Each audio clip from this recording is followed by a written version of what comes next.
제가 이 생각을 처음 해본 게 아마도 사춘기 시절 때부터였던 것 같아요. 내 사람이란 대체 무엇일까? 하고 항상 고민했었죠. 흔히 성공하기 위해선 인맥이 필요하다고들 생각합니다. 그리고 저는 이에 대해 50%는 동의를 하고 50% 정도는 반대를 하는 입장이에요. 이게 다소 애매한 표현인데 만약 굳이 딱 하나의 입장만 고르라고 한다면 저는 인맥 관리는 필요 없다 주의가 더 정확한 것 같습니다. 아니, 좀 더 정확히 말하자면 인맥 관리를 하는 순간 여러분에게 찾아온 좋은 운의 흐름을 역행하는 것과 같다라고 생각해요. 이번 영상에서는 인맥 관리에 대한 내용을 토대로 메시지를 전해보고자 합니다. 만약 여러분 주변에 오늘 영상에서 말씀드릴 이런 친구 3명이 존재하는지 한번 스스로 체크해 보시길 바라겠고요. 만약 이런 인간관계가 여러분 주변에 2명 이상 존재한다면 오히려 지금부터 다가오는 인간관계에 대해 더 까다롭게 검증하라고 말하고 싶어요. 지금부터 이에 대해 본격적으로 메시지를 전해드리도록 하겠습니다. 제가 29살 때까지만 해도 저는 인간관계에 대한 고민이 엄청 많았던 것 같아요. 그때만 회상해 보아도 주변에 정말 친구도 많았고 스스로 생각하길 참 좋은 사람들이라고 생각될 만한 사람들도 주변에 넘쳐났던 것 같아요. 그런데 정말 30살이 되면서 거짓말처럼 제 주변의 인간관계가 싹 정리되더라고요.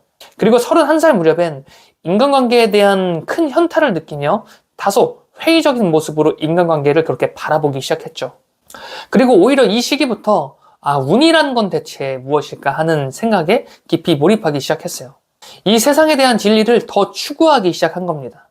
선천적으로 사람에 대한 정이 많기도 했던 제가 그래서 한때 인간관계가 내 삶의 전부라고 생각하기도 했었던 제가 도대체 어떤 과정을 겪었기에 이와 같은 사상으로 생각이 변화되게 된 것일까요? 한 가지 분명한 건 지금 현 시점에서 저의 주변을 다시 한번 돌아봤을 때 저의 인간관계는 아주 라이트해졌고 오히려 더 행복한 인간관계로 삶을 그렇게 살아가고 있습니다. 특히 제가 필요하다고 생각되는 그런 인간관계를 우연한 기회로 그렇게 만나기도 하고요. 흔히 귀인이라고 하죠. 정말 어느 순간 제 주변을 돌아보았는데 제 주변엔 이제 귀인들밖에 없더라고요. 그래서 하루하루 감사한 마음으로 저의 주변 사람들에게 더 많이 감사하고 베풀자라는 태도로 인간관계를 이어가고 있습니다. 어떻게 이렇게 긍정적인 모습으로 변화되게 되었을까요? 저는 오늘 말씀드릴 이 3명의 귀인을 제 주변에서 찾게 되었고 그로 인해 더 이상 인간관계에 대해 목매달지 않아도 될 깨달음을 얻을 수 있었기에 이와 같은 행복한 인간관계를 이끌어냈다라고 생각해요. 우선 이 3가지 유형의 친구를 말씀드리기 전에 30살 무렵 저에게 찾아온 한 가지 거대한 터닝포인트에 대해 먼저 말씀드리도록 하겠습니다. 앞서 제 영상을 처음부터 보신 분들은 아시겠지만 29살 무렵 인맥을 갈구하기 시작했고 그렇게 30살이 되었을 시기엔 그 인맥으로부터 사기를 당해 수천만 원의 빚을 지게 되었어요. 순식간에 인생은 내리막길 치기 시작했죠. 그러니까 지금까지 쌓아온 인간관계들이 모조리 무의미해지더라고요. 이전까지 쌓았던 그런 관계들이 사실은 필요 없던 관계들이었고 진작 끊어냈어야 할 그런 관계였다. 이런 소리를 하려는 게 아니에요. 오히려 문제는 저 스스로에게 있었습니다. 제가 한 차례 크게 망하고 주저앉게 되었던 그 시기에 정말 나의 이 모습을 누구에게도 보여주고 싶지 않은 거예요. 항상 난 잘 될 거라고 그렇게 호언장담해왔던 그 친구들에게 이 모습을 보여주고 싶지 않은 거야. 그러니까 자연스레 기존 친구들과 멀어지기 시작하더라고요. 게다가 당장 다음 달 카드값 걱정 때문에 이걸 어떻게 극복해낼까 하는 그런 두려움에 또 몰입하게 되니 내 주변 친구들을 챙기고 할 그런 여유가 사라지게 되었습니다. 그러니까 자연스레 관계가 정리되더라고요.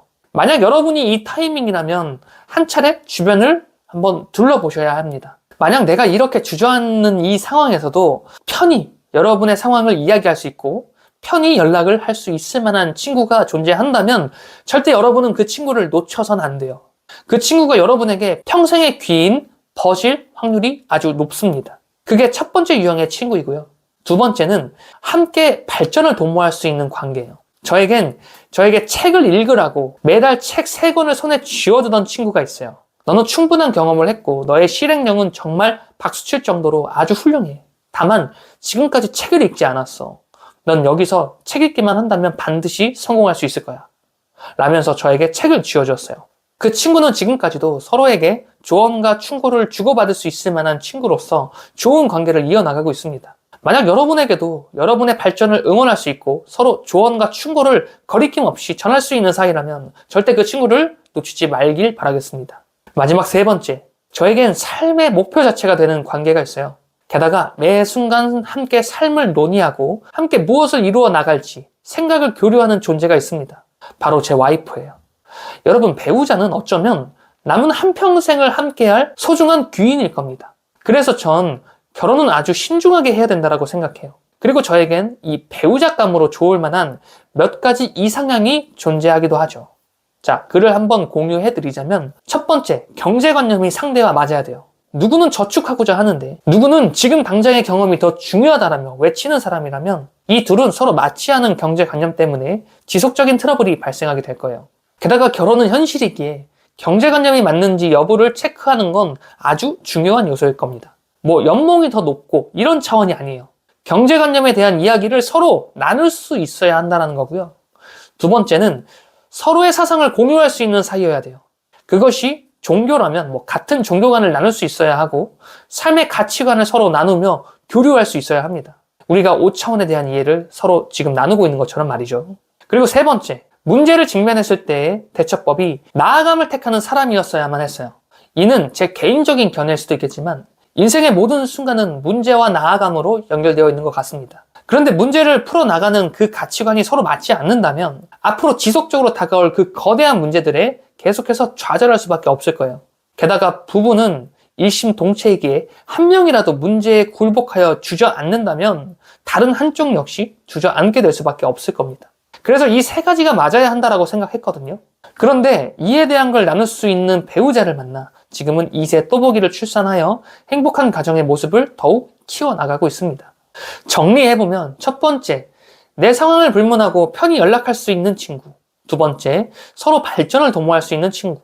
세 번째, 삶을 나눌 수 있는 나의 배우자. 이 세 가지 유형의 친구만 내 곁에 존재한다면 나머지 인간관계는 자연스레 흐를 수 있도록 그 흐름을 인정하고 놔두는 편이 오히려 더 건강한 인간관계를 이어나갈 수 있다는 사실을 그렇게 깨닫게 되었어요. 여러분도 생각해보세요. 자, 학창시절 이 친구들과 평생 갈 것이라고 생각했던 그런 관계들이 나이가 들어감에 따라 점점 교류가 뜸해지게 되는 것을 수차례 경험한 적이 있을 겁니다.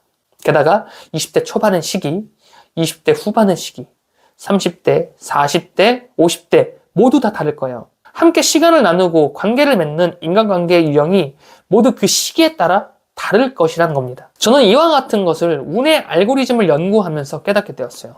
저는 인간관계에 대해 이렇게 생각해요. 내 주변으로 내가 포함할 수 있으면서 내가 수용할 수 있는 그런 인간관계는 일정량의 TO를 가지고 있다고 생각합니다. 그래서 그 TO를 중심으로 그리고 내가 필요하다고 생각되는 그런 인간관계 유형에 따라서 그 자리는 계속해서 새로운 사람이 들어오고 또 기존 사람이 나가면서 또다시 새로운 사람이 들어오고 그러다가 이전 인연이 다시 그 자리를 또다시 채우게 되고 하는 등의 이러한 흐름 패턴을 보이더라고요. 즉 내가 놓지 못하고 인연의 끈을 억지로 끌어잡고 있는 그 관계 때문에 정작 지금 내게로 들어와야 하는 인간관계가 들어오지 못하고 주변을 맴돌다가 결국엔 떠나버리게 되는 이러한 패턴을 보인다는 것이죠. 그리고 운이란 건 인간관계를 통해 흘러들어오기 때문에 만약 내게로 지금 들어와야 할 인연이 제때 들어오지 못한다는 것은 지금 들어와야 할 그 운이 들어오지 못하고 내 주변만 맴돌다가 결국 떠나버리게 되는 그런 결과를 낳게 되더라고요. 하여 정말 내 인생에서 중요한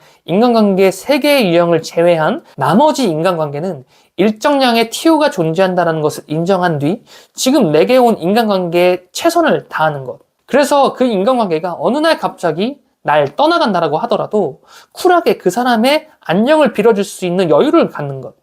그러다가도 또 어느 흐름에 있어서 떠나갔던 인연과 다시 인연의 끈이 이어지더라도 다시 그 인간관계에 감사하며 또다시 최선을 다할 수 있는 그런 유연함, 그리고 새로운 인간관계가 들어오는 것을 또 감사하게 맞이하는 이러한 유연한 마인드가 인간관계를 더 행복하게 해줄 수 있다는 사실을 깨닫게 되었어요. 하여 지금 제 곁에 있는 관계에게 정말 감사를 표현하며 최선을 다하고자 하고 있고요. 반대로 나에게서 떠나가는 인연에겐 꼭 너의 자리에서 잘 되길 기원한다는 마음으로 쿨하게 또 보내줄 수 있는 여유를 지니고 있습니다.